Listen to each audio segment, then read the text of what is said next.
In this episode of our GTA series, we're going to be adding our city. We'll also be making prefabs of the player and the camera so we can transfer them between scenes. And then lastly, we'll also be adding some post-processing to make things look nice. Before starting, make sure that you go to the Unity Asset Store and that you add the city to your assets by clicking Add to My Assets. The link will be in the description down below. All right, so let's get started. So head over to Window, Package Management, Package Manager. In here, go to My Assets, then look for City. Okay, so then you should be able to find the asset we just added. So select it on the left, then make sure you download it. After that's done, you can click Import. Okay, so once this window appears, you can just click Import again. All right, before we actually set up our city, we have to create a few prefabs. So here in the project window, I'm going to right click, create folder, call this prefabs. All right. Again, prefabs are reusable blueprints of certain game objects, right? So what I'm going to do is head over to our player, right click, and then go to prefab and click unpack completely. Now, the player was a prefab because when you import a 3D model, it will be a prefab by default. Okay, but we want a different type of prefab, which again we'll do by dragging our player right into this prefab folder. And now we created a prefab of our player. Now we also need a prefab of our main camera and also of our free look walking camera and our free look aiming camera. So just drag all of these right in here. And then we'll also drag in our canvas, which we'll need to have the crosshair as well. Okay, so now we can go ahead and actually set up our city. So let's go back to our assets folder, and then we're going to go to this versatile studio folder, which is the city we just imported. Then go to demo city. In here, first we have to fix the materials, okay, because these are not set up for URP, which is the render pipeline we're using. So select the first one by clicking on it, and then shift click on the last one, right? Again, while holding down shift, right? Okay, so now we can go to Window, Rendering, go to Render Pipeline Converter, and then in here we can select Material Upgrade and click Initialize Converters. Then, put save and continue if it asks you to save the scene, and then we can click Convert Assets. All right, perfect. Now we have all our materials converted for the universal render pipeline, right? So as you can see, now they're looking correct. All right. So now we can head back to this folder here and go to scenes. And we're actually going to use this demo scene because it's already set up and optimized well. Now I'll show you later how you can create your own city from scratch. But for now, I'm going to rename this to city. And I'm going to drag this in my scenes folder right here. Okay, so now let's actually open this city scene by double clicking on it.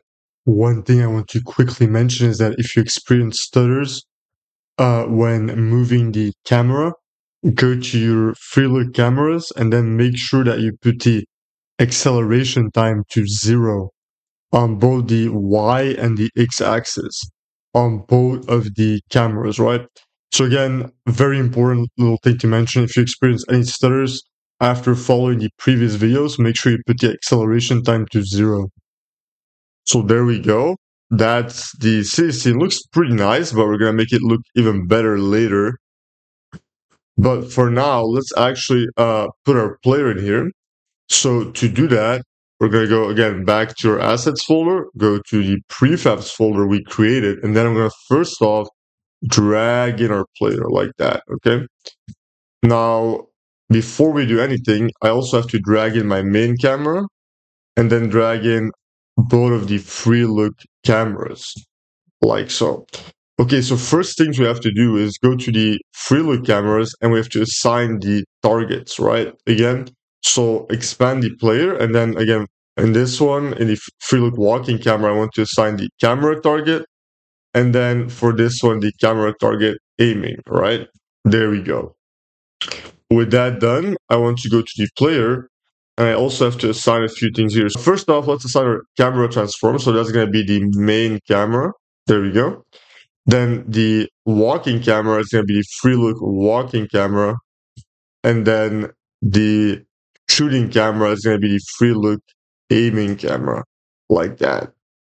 Now we also want to drag in our canvas, like so. And now I can go to player and then expand our canvas. I can drag in the crosshair right in here. Now, one thing we actually have to do is right click in the hierarchy and then go to UI canvas and create an event system. Because, yeah, that's very important. So don't forget this step because, yeah, we didn't create a prefab of our event system because we didn't really change anything to it. But just make sure you create a new one because that is needed for the canvas. All right, so that should be our setup. Let's try and play and see if it works. And look at that. So we're just walking around in our city. There we go. It's working perfectly. We're walking around our city. Nice. So that's already looking good. Great. Okay, so now that we managed to port our player over to our city, what I want to do is add some post-processing to make the city look even better and more alive.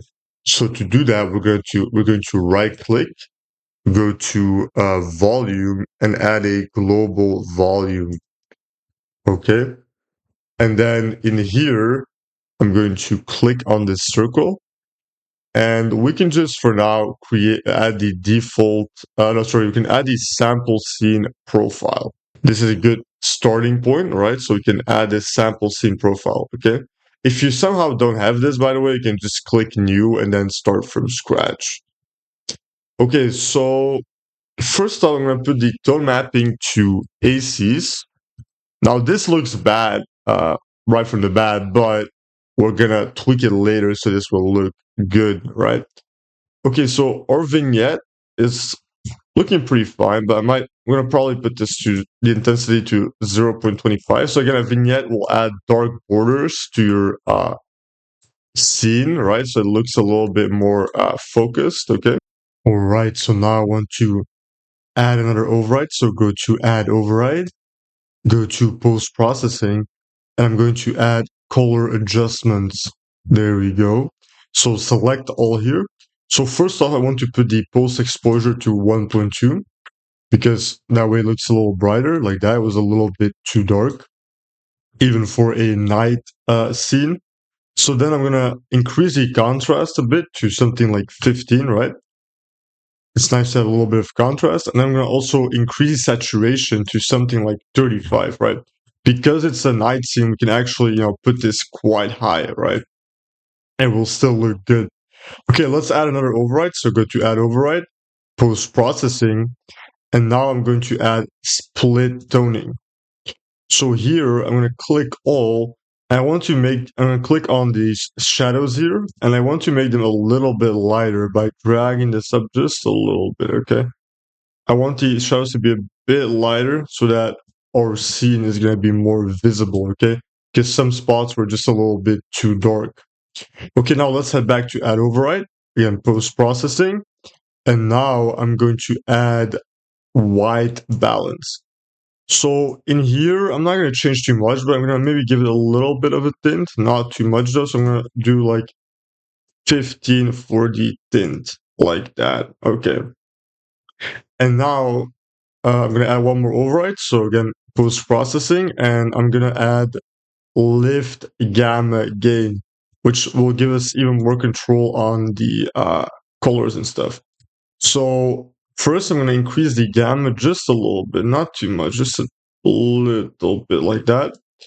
And then I'll also increase the gain a bit, something like that, just so that things are a little bit more visible. There we go.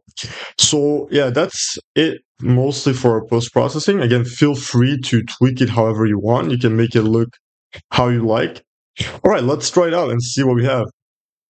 By the way, I just want to quickly show you, if you want to create your own city from scratch, you can head over to the city folder, right? And then go to prefabs. In here, you can drag in the demo city here. This will be the base with all the roads and stuff, as you can see here. And then you can just start dragging buildings on here like so, right? You can just go to these prefabs and drag in any building or lamp or whatever you want. So if you really want to make your own city from scratch, you can do it this way. So here we have the final result. I'm pretty happy with it. It's not bad at all. So that's about it for this video. I hope it was helpful. If you enjoyed the video, make sure you leave a like, subscribe, and leave a comment down below. See you next time.